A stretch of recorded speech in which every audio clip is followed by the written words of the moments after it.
సూటిగా అడుగుతా ఉన్నా.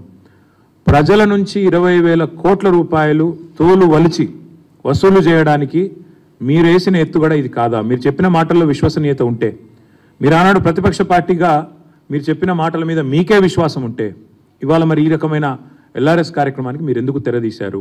మార్చి 31 లోపల ఖచ్చితంగా కట్టి తీరాలి అని మీరు ఏదైతే చెప్తున్నారో ఇది మరి ఎంతవరకు సమంజసం మీరే చెప్పాలా. ఎందుకంటే ప్రభుత్వంలో లేనప్పుడు, ప్రతిపక్షంలో ఉన్నప్పుడేమో ఫ్రీగా చేస్తామని చెప్పి ఊకదంపుడు ఉపన్యాసాలు ఇచ్చారు, ప్రజలకు అబద్ధాలు చెప్పి అధికారంలోకి వచ్చారు. ఎల్ఆర్ఎస్ మీద న్యాయ పోరాటం ఏమైంది? వెంకటరెడ్డి గారిది పిల్లి ఏమైంది చెప్పాలి. అందుకే మేము అనేది బట్టి గారు చెప్పిన మాటలు వట్టి మాటలను తేలిపోయింది. అసలు ఎల్ఆర్ఎస్ కట్టవద్దని చెప్పింది ఉత్తదని తేలిపోయింది. ఉత్తమ్ కుమార్ రెడ్డి గారు ఫ్రీగా చేస్తాం ఎల్ఆర్ఎస్ అన్నారు, మరి ఆయన క్యాబినెట్లో ఉన్నారు.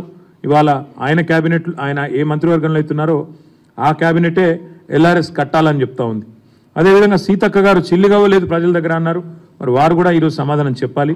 ఇవన్నీ తప్పకుండా ప్రజల తరపున మేము అడుగుతా ఉన్నాం, తప్పకుండా వారు మరి స్పందించాలని చెప్పి కూడా డిమాండ్ చేస్తూ ఉన్నాం. దాంతోపాటు